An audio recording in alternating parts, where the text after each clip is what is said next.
మనం పడేటువంటి ఆ యొక్క దుఃఖము శోకం ఏదైతే ఉందో అది ఎన్ని నాశనాలకు దారితీస్తుందో ఇప్పుడు తెలుసుకుందామండి. శోకో నాశయతే ధైర్యం, శోకో నాశయతే స్మృతిం, శోకో నాశయతే సర్వం, నాస్తి శోక సమోరిపుః అండి. దీని అర్థం ఏమంటే అండి, శోకం ధైర్యాన్ని నశింపజేస్తుంది. మనము ఎంత శోకం పడితే అంత ధైర్యం అనేటువంటిది మనలో నుంచి నశిస్తూ ఉంటుంది. శోకం జ్ఞాపకాలను నశింపజేస్తూ ఉంటుంది. మనం పడేటువంటి ఆ యొక్క శోకము మనకి ఏవైతే మంచి మంచి జ్ఞాపకాలు ఉన్నాయో అవన్నీ కూడా నశించిపోతూ ఉంటాయి. శోకం సర్వాన్ని నశింపజేస్తుంది.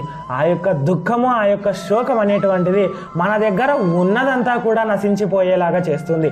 శోకాన్ని మించిన శత్రువు లేనే లేడు. మనం ఆ యొక్క శోకం పడితే అంతకంటే మించినటువంటి చెడు అలవాటు లేనే లేదు. ఆ శోకమే మనకు శత్రువు. కాబట్టి ఆ శత్రువుని మనం ఎప్పుడూ కూడా దూరంలో ఉంచుకోవాలి. మన దరిదాపుల్లో కూడా రానివ్వకూడదు. ఏ కష్టం వచ్చినా ధైర్యంగా నిలబడాలి. శోకం అనేటువంటిది యొక్క మానవునికి తగదు. హరే కృష్ణ.